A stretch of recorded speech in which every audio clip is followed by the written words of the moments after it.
More than 11 million Canadians have been physically or sexually assaulted since the age of 15.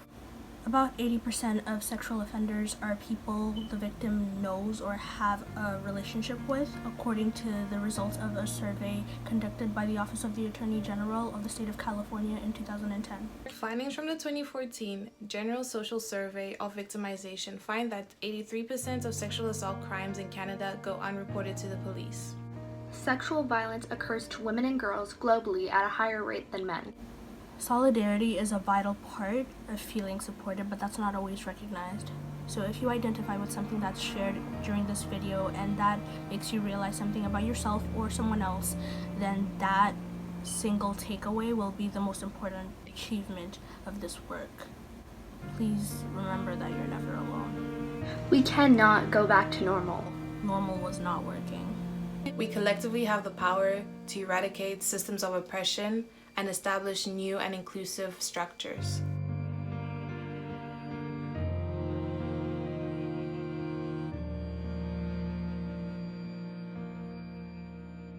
In contemporary society, a lack of understanding exists around assault.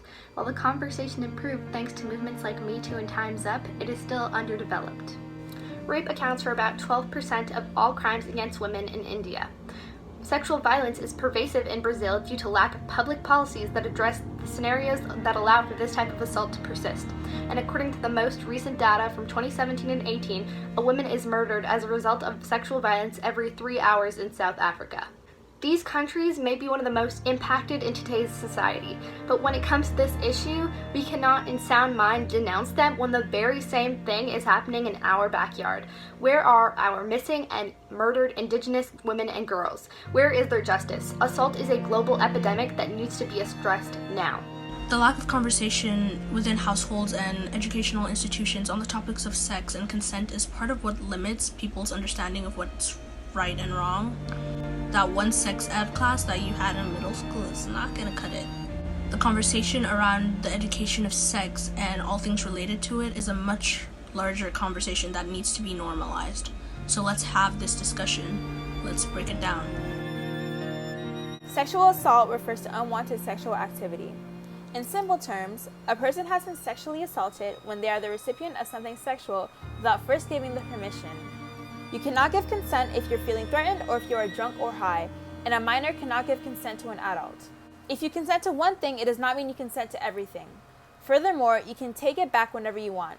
You have the right to say no whenever you want, and you are not obligated to be pressured into any kind of sexual activity, even if the person is your romantic partner. Dr. Felicia Kimbrough defines coercion as the act of compelling by force, intimidation, authority, or dominating by exploiting fears, anxiety, or desires. We need to understand that sexual acts should never take place in order to prove your love or dedication to an intimate partner. Sexual assault includes rape, forcible sodomy, forcible object penetration, marital rape, unwanted touching that is sexual in nature, and incest. Essentially, if you do not say yes and the act still occurs, that is sexual assault.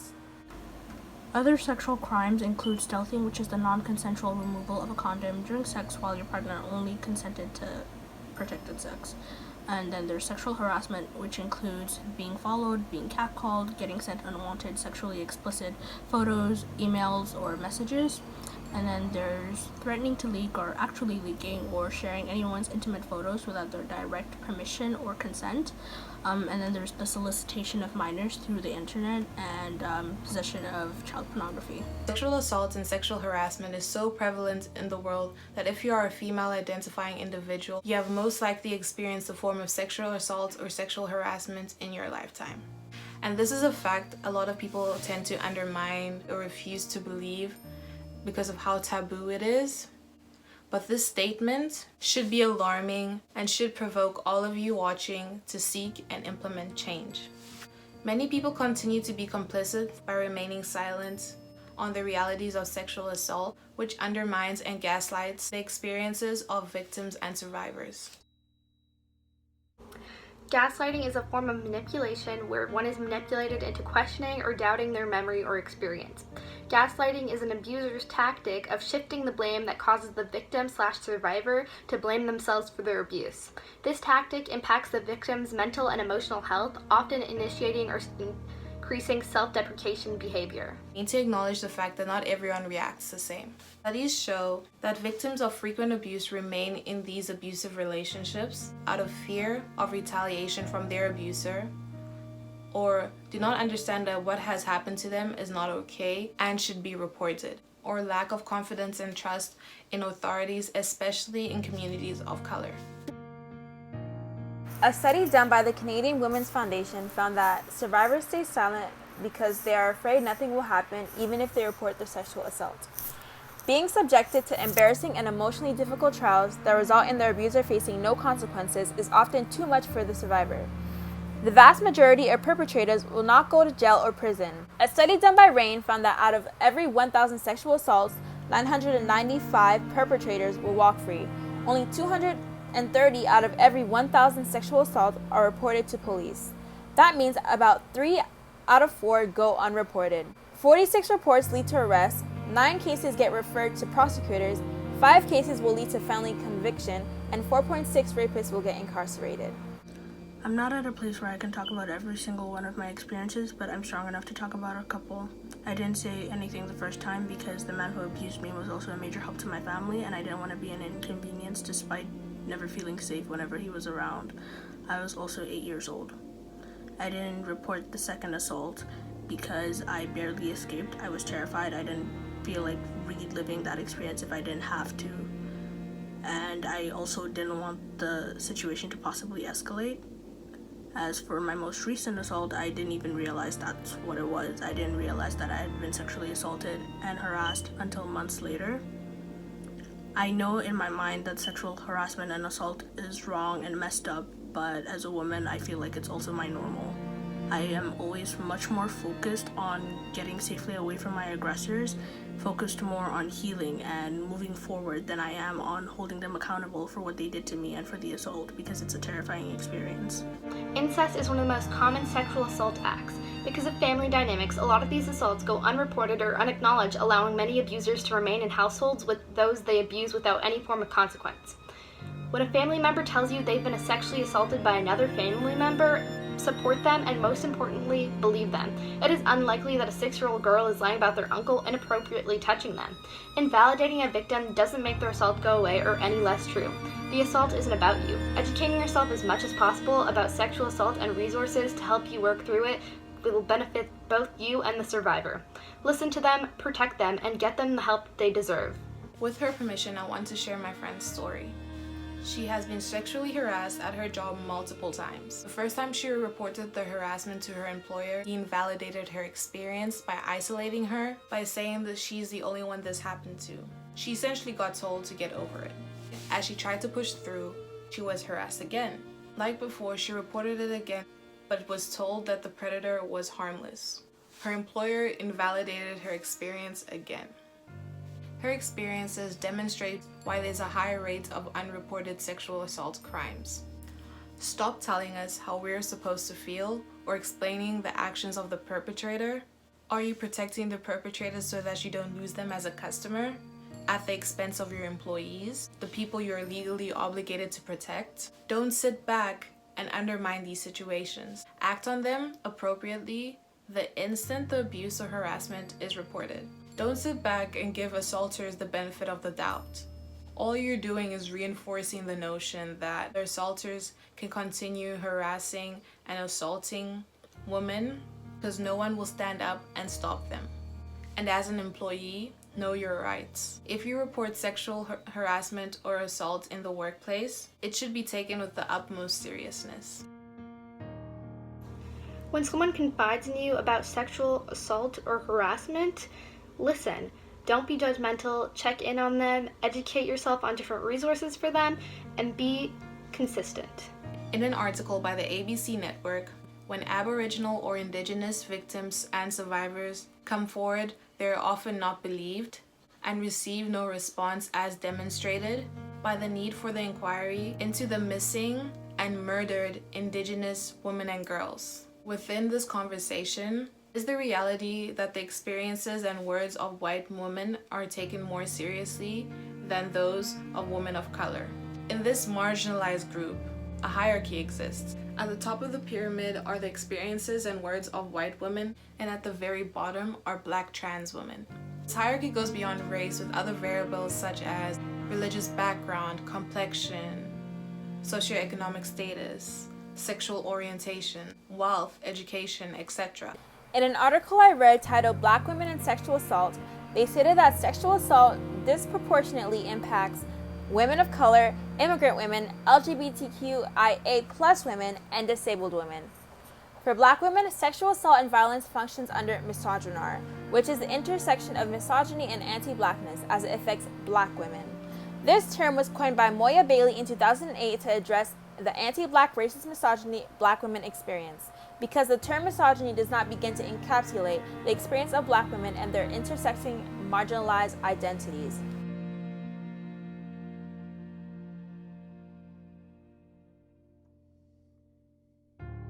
Black women are subjected to unfair stereotypes and destructive misrepresentations which perpetrate crimes against women of color.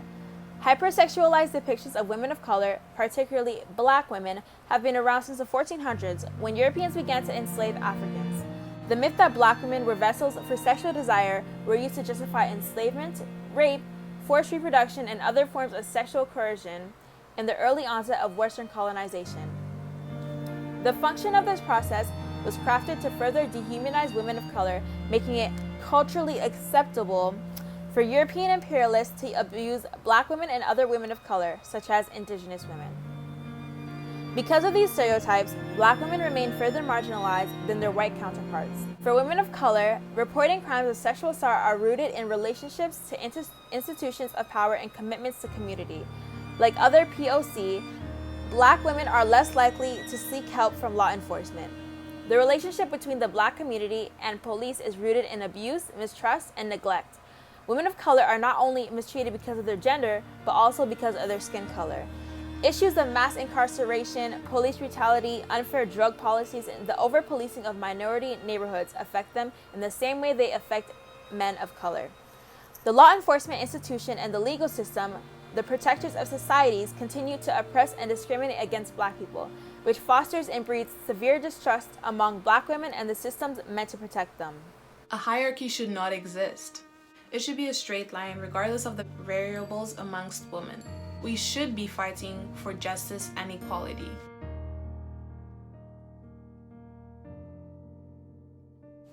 I'm not yet able to tell my full story, but I've definitely had more than enough experience with this.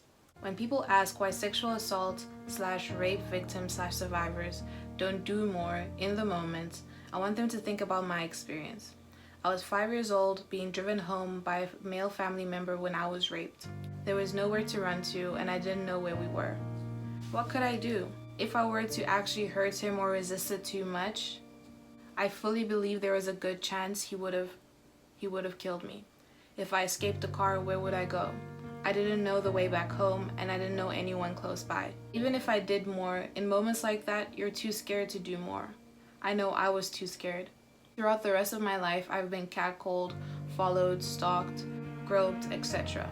I was even threatened when I rejected someone. He told me he would kill me and himself.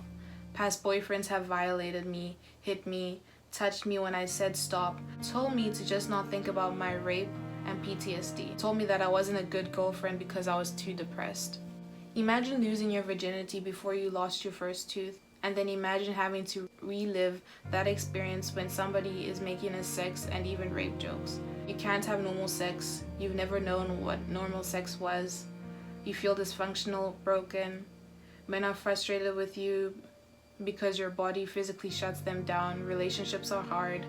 When you trust a partner enough to tell them, they tell you just not to think about it, or that they're so good at sex, it will cure your PTSD. You have to keep looking behind yourself in your own house and never let your guard down. You can't sleep because your abuser is just a few rooms away from you, and when you do manage to sleep, you wake up screaming or covered in cold sweat and hyperventilating. But none of that matters because I'm a woman. We are women, and people see us as a sex toy, not an artist, not a writer, not a hard worker, not a living, breathing human being with passions and dreams and a life. They see us as a commodity to which they're entitled to. What happens if we speak up? They call you sensitive. They say rape culture doesn't exist, and that's just because he likes you, or that's the way it is. So we begin to believe it's normal. Here we live in is just the way it is. The flashbacks are just the way it is.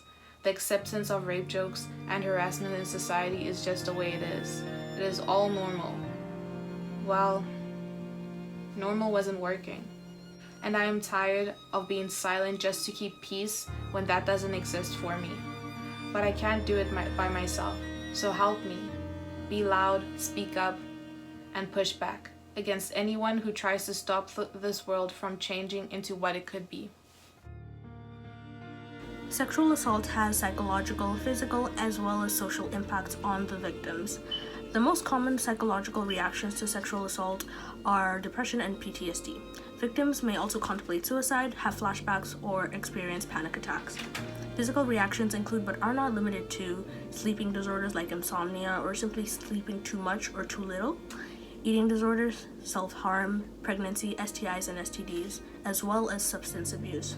Survivors sometimes go into self-imposed isolation and dissociate when they're around other groups of people, for example, friends, family, co-workers. These are both defense mechanisms, but they aren't really healthy in the long run because they end up alienating everything over the notion of protecting themselves and coping.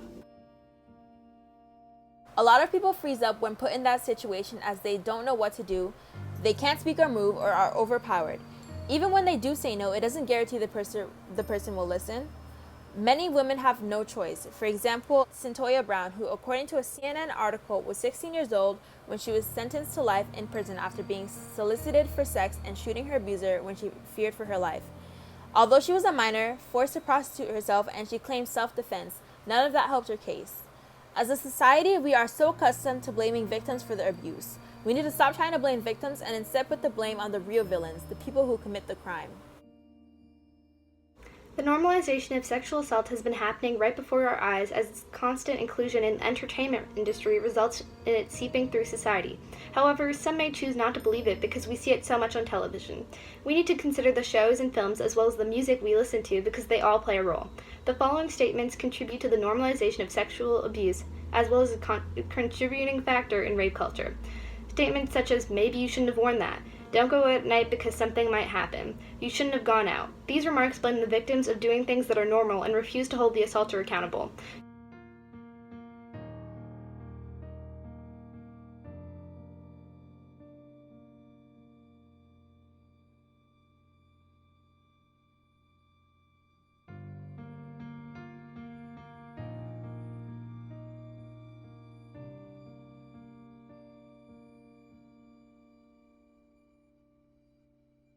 Men should acknowledge their privilege. Men should call out sexual assault or harassment when they see it instead of having that bystander, it's not my business mentality. Men can start holding themselves and their friends accountable. Understand consent, stop making rape jokes, and call their friends out for their own predatory behavior. Educate yourself, learn how to be an ally, and protect not just the women you know, but all women. Stop feeling and acting entitled. Women don't owe you anything. And for anyone who says that not all men are trash, you're correct.